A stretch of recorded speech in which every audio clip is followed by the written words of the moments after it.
கேட்டது வந்து பாரதி கிருஷ்ணகுமார் அவர்கள் பேசிய ஒரு ஒரு நிகழ்ச்சி பேசியிருந்தார். அதில் வந்து ஒரு சின்ன கருத்து என்ன ரொம்ப கவர்ந்தது, அதை பேசுகிறேன். சென்னையில் வந்து ரொம்ப வருஷங்களுக்கு முன்னாடி பழைய சிறைச்சாலையை வந்து இடிச்சிட்டு புதுசு கட்டுறதா ஒரு திட்டம் போட்டு அதுக்கு ஒரு அமைப்பு வச்சு கூட்டம் நடத்தியிருக்காங்க. அதில் பழைய சிறைச்சாலை இடிக்க போகிறதுனால இதுக்கு முன்னால் அதில் இருந்தவங்க, வேலை செஞ்சவங்க, இல்லை சிறைக்கு போனவங்க, அவங்க வந்து யாராவது பார்க்கறனா பார்த்துக்கலாம்னு ஒரு கண்காட்சி மாதிரி ஒரு 3 நாள் வந்து அதை ஓப்பன் பண்ணி வச்சுருக்காங்க. அப்படி அந்த கண்காட்சி வைக்கும்போது நிறைய மக்கள் வந்து போய் பார்த்துட்டு வந்திருக்காங்க. நிறைய பேர், ஏன்னா நம்ம அந்த சுதந்திரத்துக்கு முன்னால் இருந்த பழைய ஆளுகள்லாம் நிறைய பேர் அங்கே சிறைக்கு போயிட்டு வந்தவங்க, அங்கே வேலை செஞ்ச ஆஃபீஸர்ஸ், அங்கே வேலை செஞ்ச மற்ற ஹவுஸ் கீப்பிங் மாதிரி மற்ற தொழிலாளர்கள் அத்தனை பேருமே போய் பார்த்தோன்னா என்ன சொல்கிறது, அவங்க எதிர்பார்த்ததுக்கு மேலான கூட்டங்கள் நிறைய போயிட்டு வந்திருந்தான்.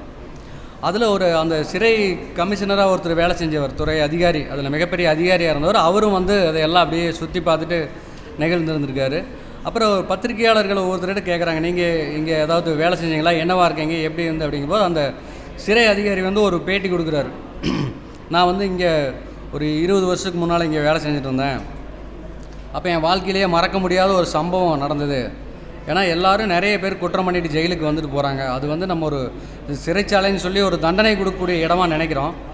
நாங்கள்லாம் டெய்லியுமே வந்துட்டு இருக்கிற, எங்களுக்கு தண்டனை அது இல்லை. ஆனால் ஒவ்வொரு மனிதர்களோட வாழ்க்கை வெவ்வேறு விதமாக இருக்கிறதால நான் வந்து சந்தித்த ஒரு குற்றவாளியோட வாழ்க்கையை என்னை வந்து ரொம்ப பாதிச்சுது. அதை நான் உங்கள்கிட்ட பேசுகிறேன், இன்றைக்கி வரைக்கும் மறக்கலை பாருங்கள் அப்படின்னு சொல்லி அவர் சொல்கிறார். என்ன நடந்ததுன்னா, அவர் வந்து திடீர்னு ஒரு நாள் காலை பொழுது காலையில் ஒரு 10-20 பேரை வந்து கூட்டிகிட்டு வராங்க. எப்பவுமே ஒரு லோக்கலில் கேஸ் நடக்குது, பிரச்சனைனா கைது பண்ணி அவங்கள கோர்ட்டுக்கு கொண்டு போகிறதுக்கு முன்னால் அங்கே இருக்கிற லோக்கல் போலீஸ் ஸ்டேஷனில் போய் பதிவு பண்ணி திரும்பி இந்த சிறைச்சாலைக்கு கூட்டிகிட்டு வந்து ஒப்படைக்கிறது வழக்கம். அப்படி கூட்டிகிட்டு வரக்கு ஒரு 10 பேர் அங்கேருந்து கூட்டிகிட்டு வராங்க. அதில் வந்து ஒரு பெண்ணும் இருக்குது. அப்படி பெண்ணு கொஞ்சம் தலை கூட சரியாக வர முடியாத ஒரு பெண்ணை அப்படியே அவசர அவசரமாக இழுத்துகிட்டே வராங்க. அந்த பெண் ஏதோ ஓரியான்ட்டே வருது அவங்க கூட. நான் போய் குழந்தைய வந்து பார்க்க போகணுன்னு ஏதோ சொல்லிகிட்டே இருக்காங்க. இவங்க வந்து விடாமல் இல்லை, மிரட்டி கூட்டிகிட்டே வராங்க. கூட்டிகிட்டு வந்து இவர்கிட்ட நிறுத்துறாங்க. எத்தனை பேர் அப்படின்னா 10 பேர் இன்றைக்கி புதுசாக வந்திருக்காங்க. இப்படியே ஒவ்வொரு போலீஸ் ஸ்டேஷன்லேயும் எத்தனை பேர் வந்திருக்காங்கன்னா ஒரு 120 பேர் அன்றைக்கி வந்திருக்காங்க. அந்த 120 பேரையும் லைனாக நிற்க வச்சு எல்லாத்தையும் எண்ணி எந்தெந்த ஸ்டேஷன் சொல்லி ஐடென்டிஃபிகேஷன் போட்டு இதெல்லாம் புக் பண்ணி முடிச்சு தான் உள்ளே அனுப்பாங்க. அப்போ அந்த ஒரு பொண்ணு மட்டும் ஓடி வந்து இவர்கிட்ட கேட்குது, அம்மா ஐயா இந்த மாதிரி என்னை விட்டுருங்க, என் குழந்தை ஒன்று விளையாண்டுருக்குது, அதை வந்து விட்டுட்டு வந்துட்டோம், என்னை விட்டிங்கன்னா நான் போய் கூப்பிட்டு வந்துடுறேன் அப்படின்னா.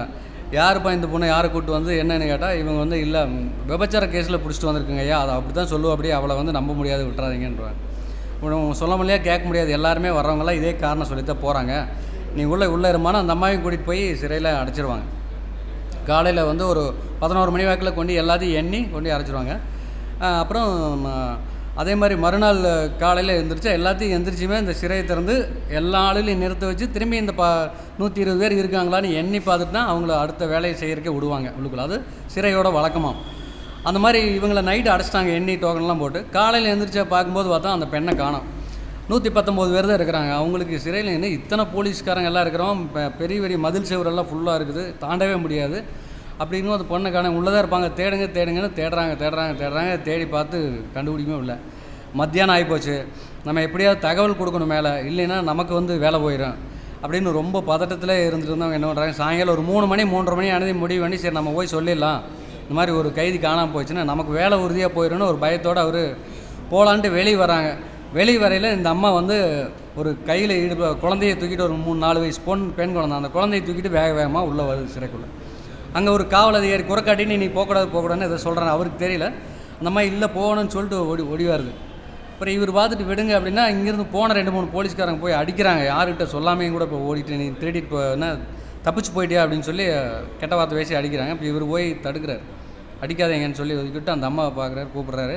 அந்த அம்மா சொல்லுது, என் குழந்தைய விட்டுட்டு வந்துட்டானுங்க, என்னை இவன் கைது வண்டியில் என் குழந்தை வெளியே விளையாடிட்டு இருந்தது அப்படின்னு சொல்லையில் அது கூப்பிட்டு வந்துட்டேன்னா அவர் கூட்டிகிட்டு வர. சரி வான்னு கூட்டிகிட்டு வந்து பக்கத்தில் அவர் ரூமில் உட்கார வச்சு சாப்பிட்டியாமான்னு கேட்குறாரு. ஒன்றும் இல்லை, என் பொண்ணு சாப்பிடல, நானும் சாப்பிட்றேன், 2 பேருக்கு சாப்பாடெல்லாம் வாங்கி கொடுத்துட்டு அப்புறம் தான் கேட்குறாரு எதனால் நீ சிறைக்கு வந்தேன்னா. அந்த அம்மா சொல்லுது, குடும்ப சூழல் காரணமாக கணவன் விட்டுட்டு போயிட்டான், என் குழந்தை மட்டும்தான் இருக்குது, ஆனால் அது வந்து நான் வந்து இந்த மாதிரி விபச்சார தொழில் தான் செய்கிறேன், அதனால தான் வந்து இவங்க பிடிச்சிட்டு வந்துட்டாங்க, என் குழந்தை வெளியே விளையாட்டுக்குள்ள கூப்பிட்டு வர முடியல, என் குழந்தைய கூட்டிகிட்டு வரக்காக தான் நான் போனேன்னு சொல்லுது.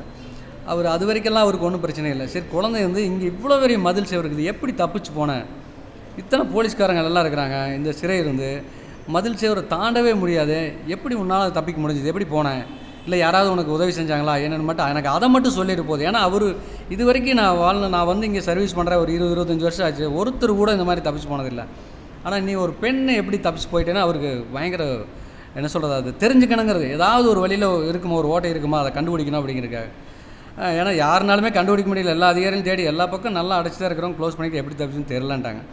அப்புறம் இந்த பொண்ணுக்கிட்ட இந்த அம்மாக்கிட்ட கேட்குறாங்க எப்படி தப்பிச்சு போனேன்னா, அந்த அம்மா சொன்னால் அடிப்பாங்க ஐயா, இல்லை நான் இந்த வழி அப்படின்னு சொல்லி ரொம்ப மழுப்புற, அப்படி பரவாயில்லம்மா நான் உன்னை ஒன்றுமே செய்ய மாட்டேன், நீ ஒன்று அதை சொன்னேன்னா நான் அந்த பிரச்சனை இல்லாமல் அந்த பிள்ளை இல்லாமல் நான் பார்த்துக்குவேன்னு சொல்லி திரும்பி கேட்குறாரு. அப்புறம் அந்த பொண்ணு அப்போ சொல்லுது, வெளியில் வந்து ஒரு மரம் இருக்குது, அந்த காம்பவுண்டு சேவரை ஒட்டி கொஞ்சம் தூரம் தான் மரம் ஒன்று இருக்குது, மரம் வந்து கிட்டத்தட்ட ஒரு 20 அடி உயரம் இருக்குது. அந்த மரத்தை 20 அடி இல்லை, ஒரு 12 அடி 13 அடி மரம். அந்த மரம் ஏறி மரத்துலேருந்து வர கிளை ஒன்று அந்த காம்பவுண்டு சேவரை தொடர மாதிரி போகுது. அந்த கிளை வழியாக போய் காம்பவுண்டு சேவர்லேருந்து அந்த பக்கம் குதிச்சு தான் போய் நான் என் பொண்ணை கூப்பிட்டு வரேன், இங்கே காட்டுவான்னு சொல்லி கூப்பிட்றாரு. கூப்பிட்டு போனால் வெளியில் வந்து அந்த காம்பவுண்டில் சுற்றி பார்க்குற இடத்துல ஒரு பின்புறமாக ஒரு மரம் காம்பவுண்டு ஒட்டி இருக்குது. ஆனால் அது ஒரு 13 அடி மரம், அப்படி ஏற முடியாது அவ்வளோ சீக்கிரம். அது ஏறி கிளை பார்த்தீங்கன்னா கொஞ்சம் சின்ன கிளை தான் அந்த காம்பவுண்டு கிட்ட தொடுற மாதிரி இருக்குது. எங்கே ஏறி காட்டுவாங்களா அப்படின்னு சொல்கிறாரு. அந்த அம்மா போய் ஏற ட்ரை பண்ணது ஒரு 3 அடிக்கு மேலே அந்த அம்மானால் ஏற முடியல, ஏறி சறுக்கிட்டு வருது. அவர் எப்படி மணி இதில் தான் ஏறி போனேன், நிஜமாக சொல்லு, உண்மை சொல்லு, இதில் தான் ஏறி போனையா இல்லை பொய் சொல்கிறியா அப்படின்னு கேட்குறாங்க. இல்லை இதில் தான் நான் ஏறினேன், இந்த மரத்தில் தான் ஏறி இந்த கிளை வழியாக தான் போய் நான் அந்த பக்கம் குதிச்சு போனேன், விழுந்தா அடிபட்டிருப்பேன், ஆமாம் கொஞ்சம் காயமெல்லாம் ஆயிடுச்சு பாருங்கள் அப்படின்னு தான் சொல்கிறேன். எப்படி இப்போ ஏற முடியல ஏறினங்கிற, இல்லை நான் சாயங்காலம் நான் ஏறும்போது என் குழந்தை வெளியில் இருந்தது, என் குழந்தையை காப்பாற்றினங்கிற எண்ணம் தான் இருந்தது, நான் எப்படி ஏறினேன்னு எனக்கே தெரிலைங்க, இப்போ ஏற முடியலன்னு அந்த அம்மா சொல்லுது. ஸோ ஒரு ஒரு ஒரு பெண்மையோட பலம், ஒரு தாய்மையின் பலம் வந்து நம்ம குழந்தைக்கு ஒரு ஆபத்துங்கும் போது எத்தனை பெரிய தடையோ என்ன பிரச்சனை இருக்குங்கெல்லாம் தெரியாது. ஏறின அந்த அம்மானாலே தெரியல. ரெண்டாவது வந்து இப்போ பொண்ணு வந்துருச்சு, எல்லாம் பாதுகாப்பாக இருக்கனால இப்போ மரம் ஏறுனா ஏற முடியல, உடல் ஒத்துவல, இல்லை நம்ம மனசும் ஒத்துக்கல. ஆனால் அந்த தேவை இருக்கும்போது அவ்வளோ பெரிய ஒரு பலம் வந்து நம்ம பெண்கிட்ட இருக்குது அப்படிங்கிறது அந்த சிறை அதிகாரி சொல்லி ரொம்ப அதனால் பெண்களை வந்து நம்ம சாதாரணமாக எடை ஓட்ட முடியாது, அவங்கள போற்றணும் பாராட்டணும்னு சொல்லி அவர் பேசினார். அது அவர் பாதித்து தான் வந்து அந்த சிறைத்துறை சொன்னார். அது எனக்கும் கேட்கும்போது ரொம்ப நெகிழ்வாக இருந்தது. ஸோ அதுக்கு பாரதி கிருஷ்ணகுமார் அவர்களுக்கு தான் நன்றி சொல்லணும், நல்ல ஒரு கருத்தை பகிர்வதற்காக. எனக்கு பிடிச்சதுனால உங்கள்கிட்ட பகிர்ந்துக்கிட்டேன். நன்றி, வணக்கம். நன்றி. படித்ததில் பிடித்தது